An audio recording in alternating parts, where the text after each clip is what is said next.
Hey guys, Jacob with Jacob Comics. Alright, we have a really fun episode. We're going to be reviewing Gold Goblin number 3. Check out this cover with Gold Goblin fighting the Queen Goblin. And that kind of happens, but in Norman's dreams. Before we get dived into the issue, I do want to let you guys know about the 600 subscriber giveaway. We'll be giving this book away. It's a Marvel #1 variant. All you have to do is like, comment, and be subscribed to the channel. That'll give you a chance to win when we hit 600 subscribers. Alright guys, let's go ahead and get dived into Gold Goblin number 3. As always, we're going to be going heavy into spoilers. So if you don't want to be spoiled for Gold Goblin 3, that's your warning. Next up, we always shout out the creative team, because without the creative team, we wouldn't have a comic book, right guys? So on Gold Goblin 3, we have Christopher Cantwell is the writer. The pencils are by Lan Medina. Inks by Lan Medina, Scott Hanna, and Wayne Foucher. Colors by Antonio Fabella, Andrew Crossley, D. Cuniff, and Pete Pantazis. And letters by VC's Joe Sabino, with the cover art by Taran Clark. Alright guys, now let's get started.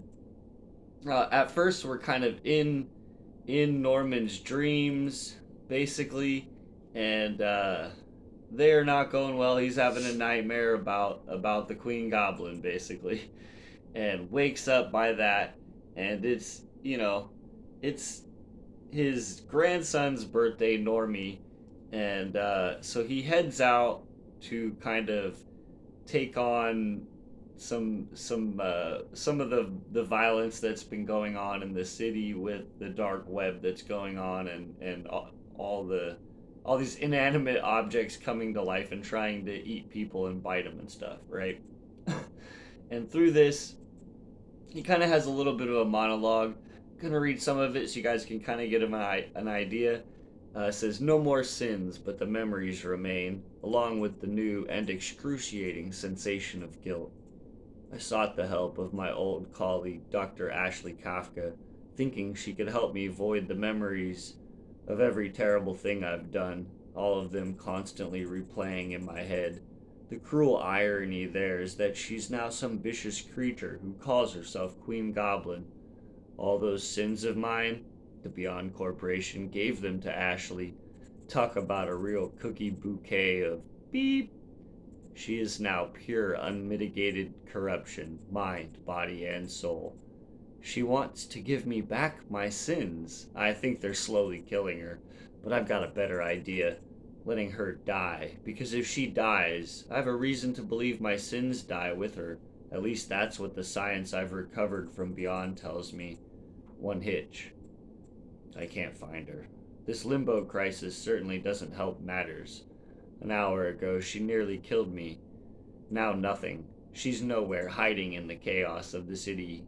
Every damned object now possessed by demons, and who knows what else. Part of me worries that I hallucinated her. Sometimes I worry more guilt is manifesting to torment me. In the meantime, I continue to try my hand at something new. It's interesting work. It might even be less stressful than Oscorp these days, especially since Ben Riley decided it'd be fun to be Peter again. Whenever I step off the glider, the guilt returns. The truth is, it never leaves. Where is Kafka? My sins can't be allowed to continue existing. They must be destroyed.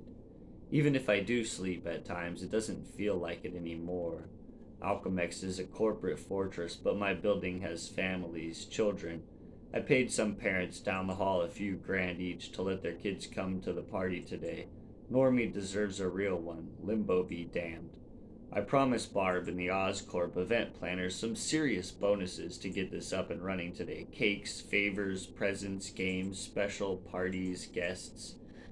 And so we see Norman Osborn is still trying to have a birthday party for Normie, right?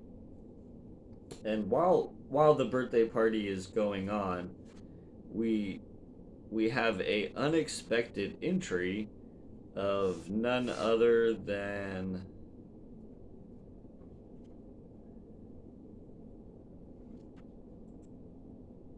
the jack-o'-lantern, who's pretty upset with Norman Osborn from the last issue, and he's says, Norman, you think I'm nothing? You think I'm a joke?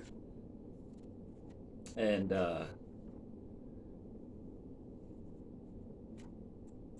he says, you come here to threaten my family, as Norman ran really quickly and got the Gold Goblin outfit, and so now he's in Gold Goblin mode, and him and Gold Goblin kind of start a fight here, and they get out and away from the building as they're fighting to not completely destroy the birthday party. And I really like this part here. So Jack-o'-lantern calls him a murderer, and he says, "You're the murderer, Norman." And Norman says, "Then what was your plan back there, Jack? What were you going to do to me?" And Jack says, "Wait." Norman says, "What were you going to do with my grandsons?" Jack says, "I." He says, "Answer me." And he says, "I." And Norman says, "Answer me, you weakling." And he says, "I." And as he's looking down at him, he sees his son in him, right? And kind of realizes that he's like, why did I hurt them so much? Why? Enough of this, he says to Jack-o'-lantern, as he kind of gives him his hand and brings him to the top of a building, and he says, "What's your name, kid? Tell me it isn't really Jack." He says, "No, it's Owen Ward." Norman says, "Well, you were right, Owen. I am a murderer. How about you?" Owen says, I would never kill anyone. A long time ago, I was a med student, but I lost my nerve, couldn't cut it. I should have gotten help, but I felt broke and ashamed. Then pretty soon I had bigger problems. I needed money. I knew about the skeleton trade from medical school, the going price for good bones. All this, I guess in some way, I looked up to you. As a businessman, you took what you wanted. You just seemed invincible. Norman says, "Yeah, well, I'm not. Nobody is. And I've taken a lot that wasn't mine. Listen, Owen, let me help you. Let me help you get the real help you need." As Norman thinks, maybe I can't destroy my sins, but perhaps I can still atone for them. As Jack-o'-lantern says to Normie, who's sort of walked up and heard this whole conversation, "I'm sorry I ruined your birthday party." He says, "It's okay." And that's actually how we wrap this one up, with a kind of a brighter note. I am honestly really enjoying this run. I'm really invested in Norman staying a good guy. I don't know why. I can't explain it. I guess it's been written well. That's the best thing I got, is just it's been written well. I really want to see him hold this together. It's only 3 issues in. I don't know if I don't even know if this is an ongoing. I honestly don't know. But I'm having fun with it. Hopefully it is. That'd be cool. It's entertaining for me. I'm really enjoying Norman Osborn, and his face turn, being his turn towards being a good guy. So yeah, Gold Goblin 3 gets a thumbs up. The art in this one, there's nothing that's like awful about it, but you can tell that there was a lot of artists just trying to get this book out on time, probably. So hopefully they can clear that up. It'd be nice to have the same artist throughout to kind of hold you know, there was a slight change up. I would say that the artists they chose melded well together and definitely tried to stick to uh, what had already been established as the art style for this book. But you could still tell that, and and yeah, it only being issue 3 to be behind already has me a slight bit worried. But hey, it is, you know, it does happen sometimes, and it was the holidays, so hopefully they can get all that worked out. I still give it a thumbs up. It wasn't there was none of the art was so bad that I was like, oh no. It was still definitely way better than anything I could do, and I liked it.